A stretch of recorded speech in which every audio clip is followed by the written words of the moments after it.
Uralungal labour society corporate കൊള്ളസംഘമായി മാറിയെന്ന് തൃണമൂൽ കോൺഗ്രസ് നേതാവ് PV Anwar. ഏറ്റവും വലിയ അഴിമതി നടത്തുന്ന സ്ഥാപനമായി ഊരാളുങ്കൽ മാറി. CPM-നെ സ്പോൺസർ ചെയ്യുന്ന സംവിധാനമായി ഊരാളുങ്കൽ മാറിയെന്നും PV അൻവർ കോഴിക്കോട് പറഞ്ഞു.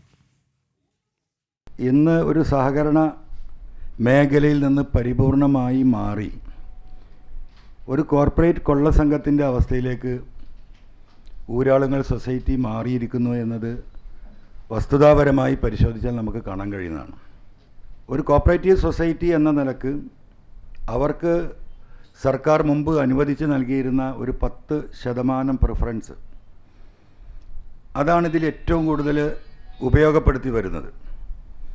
സൊസൈറ്റി പറഞ്ഞു വരുന്നത് കുറച്ച് തൊഴിലാളികൾ അതിൻ്റെ മുന്നിൽ നിർത്തിക്കൊണ്ട് ഇതൊരു തൊഴിലാളി സംവിധാനമാണ് എന്ന ഒരു പുകമറ സൃഷ്ടിച്ച് കേരളത്തിൽ മുന്നോട്ട് പോവുകയാണ്.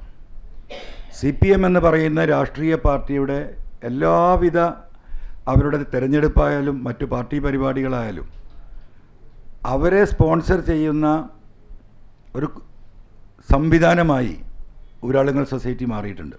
1 ലക്ഷം കോടിയോളം രൂപയുടെ വർക്ക് ഈ പറയുന്ന ഊരാളുങ്കൽ സൊസൈറ്റി കേരളത്തിൽ കഴിഞ്ഞ 10 വർഷം നടത്തിയിട്ടുണ്ടെങ്കിൽ 35,000 കോടിയോളം രൂപയാണ് ഈ കടം വാങ്ങി കിഫ്ബി വഴിയും അല്ലാതെയും ജനങ്ങളിൽ നിന്ന് പിഴിഞ്ഞെടുത്ത ഇവിടുത്തെ നികുതി പണവുമെല്ലാം ഉപയോഗിച്ചുകൊണ്ട് കേരളത്തിലെ കൊള്ളയടിക്കപ്പെട്ടിട്ടുള്ളത്.